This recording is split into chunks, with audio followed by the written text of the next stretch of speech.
Hello, please like and subscribe, as more content is to come, sporadically unfortunately, but I'm just finding my feet around here, so as soon as I do, more content will follow. Thank you very much for following up with us today, and I hope you're having a great day.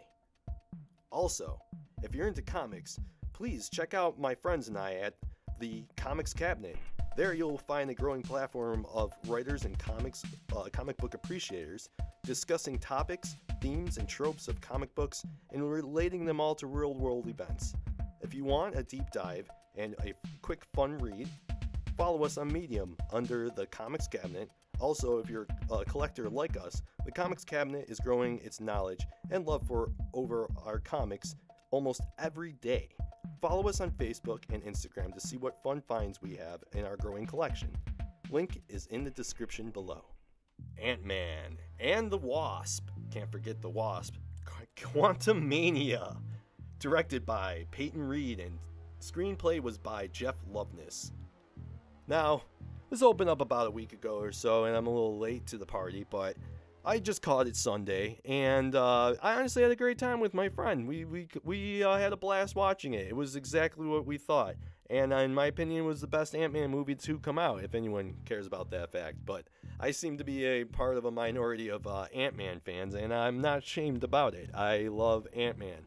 It was because of these movies, honestly. Learned a lot about Hank Pym and his colorful background, and I learned about one of my favorite characters of the Avengers, the Wasp. I used to catch that cartoon back in the day. Not that too long ago. The Avengers Assemble. That was her role as the Wasp. I loved it. I was like the heart and soul of the Avengers, and I feel like her presence was missing a little bit. I mean, I know that we get her a little bit, but she's aged up. The new 616 MCU universe that the Marvel Cinematic Universe is tying in with the comic books. So I whatever. We got Hope Van Dyne. Van Dyne. Excuse me. She's still awesome. She's just kind of like Legolas throughout this whole movie. Shoot first, ask questions later, and I love it. I absolutely love it. But yeah, no, Scott really takes ownership of being the Ant-Man. He loves it. He loves his fans. He loves his life. He's trying to be there more for his daughter, Cassandra. He's not like the other Avengers. He's not questioning too much. He's kind of content with where he is. He just came out with a book. Everyone's making fun of him about that book throughout there. His little small family, including Hank Pym. There was a lot of good moments of Hank Pym in this movie. But you get a lot of cute Disney Marvel moments, where they hit you with the cute interactions. Often, these moments not really sticking the landing with folks. And I feel like this movie did good with it, and it's going to get slack because of the fact that the last few movies did the same similar quips and everything like that, but they did it appropriately. Like, they had their serious moments, they kept them serious as long as they could, and then they had their not so serious moments and the cute moments and stuff like that. But they get away with it in the movies like this. They get away with the cute moments because it calls for it. As the trailer was showing regarding all of this, you got your main character, Paul Rudd, playing Scott Lang, Cassandra Lang being played by Catherine Newton, Hope Van Dyne played by Evangeline Lilly. Yes, I said her name correctly. Her name is so hard to say. Hank Pym played by the great Michael Douglas. I love Michael Douglas. And then Janet Van Dyne played by Michelle Pfeiffer. And they're all sucked into the quantum realm and eventually brought face to face with the impending threat that is Kang. Dun dun dun. I could probably just add in music later, but I felt like my mouth music was much more compelling. But you get splashes of minor characters in there that if anyone can tell me the name of this guy, he has like a fishbowl head and he shoots lasers from his head and he's super cool and I like him. If I was like 5, I'd want him as a toy. I screw it. I'm 31. I want him as a toy. If anyone can tell me what that guy's name is, because for the life of me, I can't seem to find it. But yeah, you get splashes of other minor characters, like the laser glass head guy that I was just talking about, Veb Quays, and Gentora, and, if I'm saying those names right. And then we get some okayish characters. Let me talk about those okayish characters. MODOK. MODOK is something that I would have seen in Shark Boy and Lava Girl. I swear to God, he looks like Mr. Electric. And even like just the moving parts and arms and legs and all that.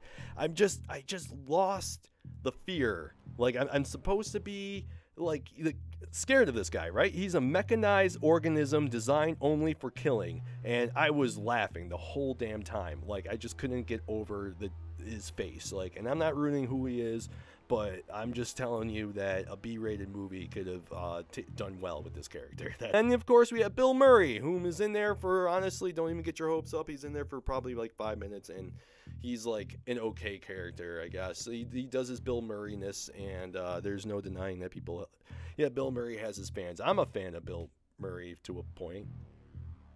Moving on.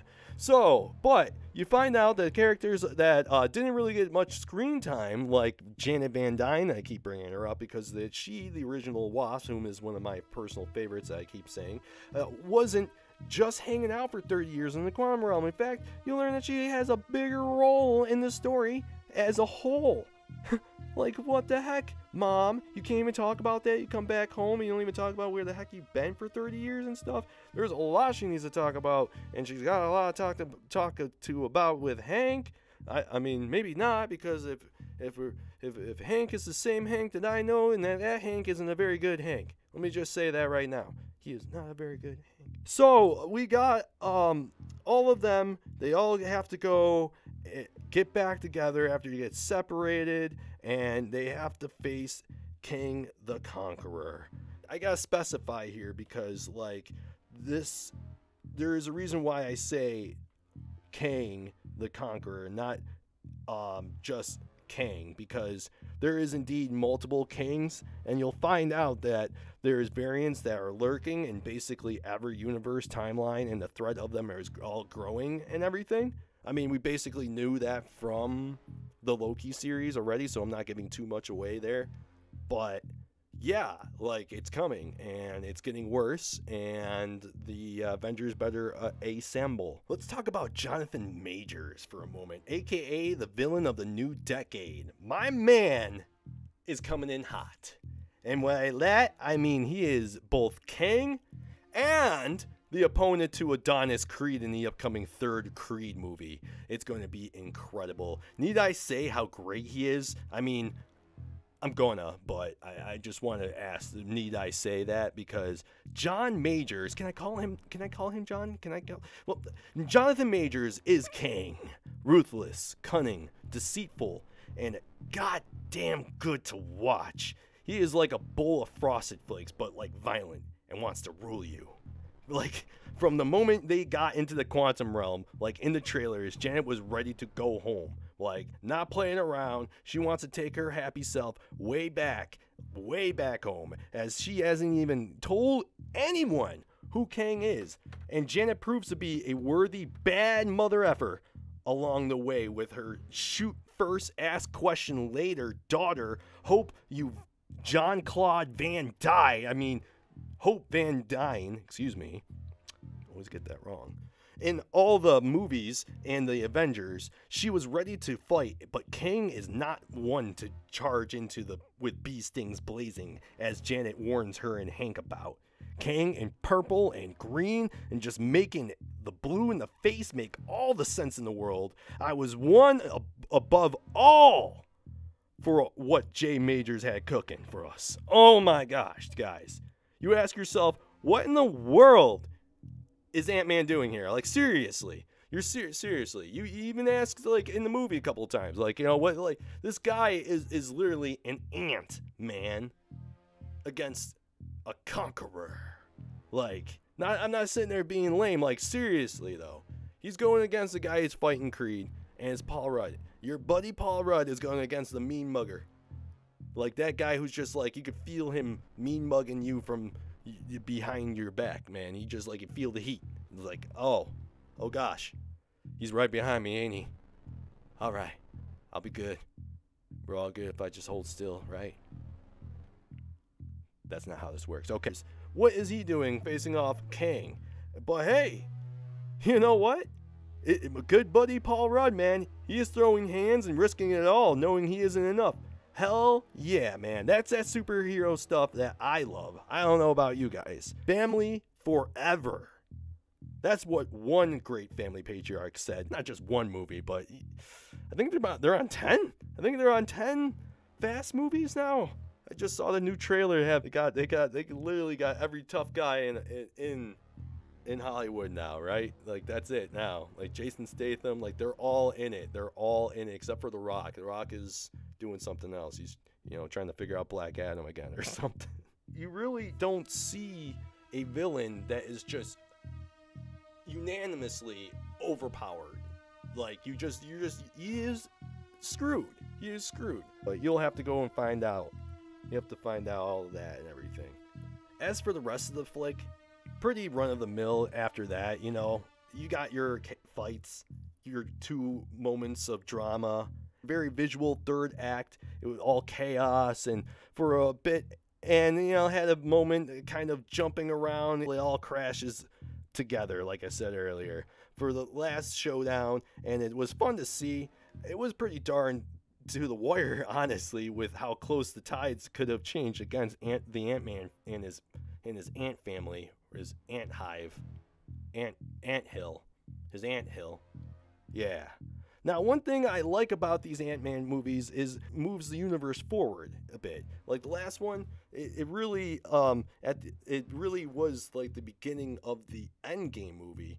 If you miss like little things from these Ant-Man movies, like seeing the end of Antman and Wasp, you miss out of like little like details, in my opinion, that could be crucial to the ever-expanding universe. Like, Ant-Man is chock full of little things that keep growing. I can't stop with these puns today. I do apologize. The Ant-Man puns, I just, you're probably all groaning, and I do apologize for that. Doctor Strange touched on the incursions for a moment at the end, but this film is the warning to what more is to come from Kang. Or this Ant-Man movie in particular is probably the most important of the upcoming Phase 5 movies. Of all that happened in the Phase 4, this was the movie that actually moved the phase forward. And it took until this phase, because now we're in Phase 5, like I said, to get here. Nothing else has been really touched on in the Marvel series on Disney+. And for Phase 5, maybe Marvel focusing on the overall universe rather than just a run-of-the-mill introduction to characters. The other thing I like is that you can really tell that they're having fun. You really know they're all having fun. Every single character is having fun. Paul Rudd being Ant-Man was a great casting choice in my opinion, and he will probably continue to be Ant-Man as long as he can with his already faithful fan base, which is probably just me and like 3 other people who are going to view this video. I didn't really talk about him all that much, but Michael Douglas as Hank Pym, you can tell he also is having a fun playing in this role. He gets so much to do, but talking about it will only give it away. That's why it's full of those cute, funny moments. And it wasn't very annoying this time around. And anytime Hank talks about his ants, it's just super wholesome. Like, you just love him talking about his ants. Like, seriously. There's so much more from the film you need to see, and I won't spoil that, but that's a really great relationship he has. The dynamic between Catherine Newton and Rudd was also great. Rudd has always been able to bounce off of other people, like I was saying, but I really liked how he took being a good father as his motivation and drive, probably from his own experiences with his own kid, not being around to spend more time with them. Great moments between them, and it's adorable. Great coming of age story, and like I was saying, kind of like a passing of torch, because you really, think about it, you got to see her grow up since she was 5, so that's pretty cool for the character itself, and get to see her grow up and become without giving too much more away, you will see what she becomes, and it's pretty sweet. Maybe that she gets on to a Disney Plus series or something like that, that'd be really cool. I mean, this movie isn't called just Ant-Man. It's also called the Wasp.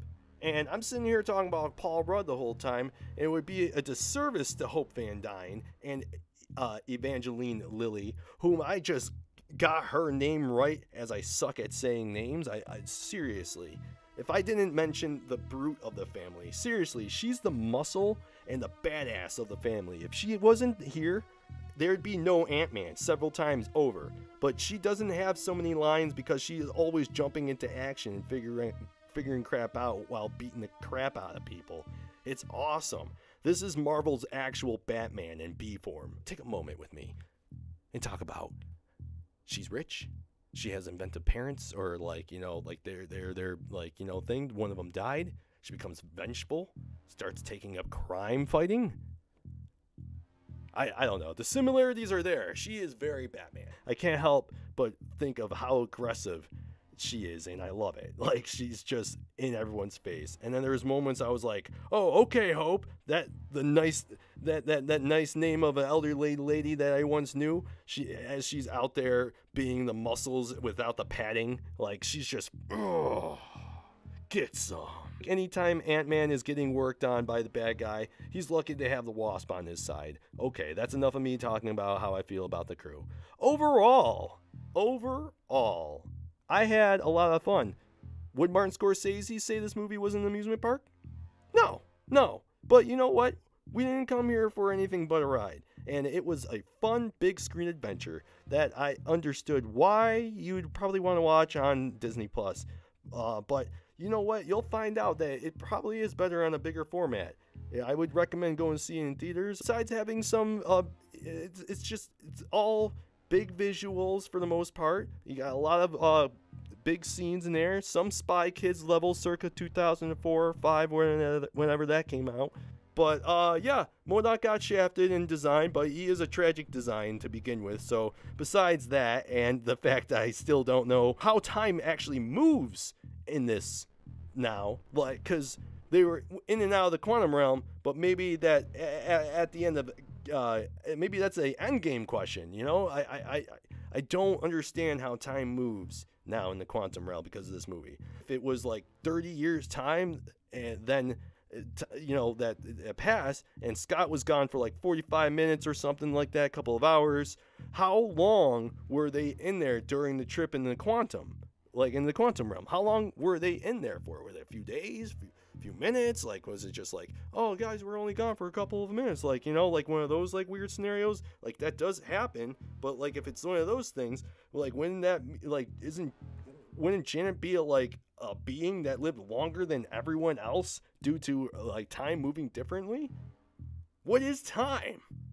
Honestly, let's ask ourselves that. What is the perception? Okay, besides that, it was a good movie. I enjoyed it, and I hope you do too. If I were to rate this movie by bathroom trips in the middle of the movie, I'd say go, but make it fast. You won't be missing too much.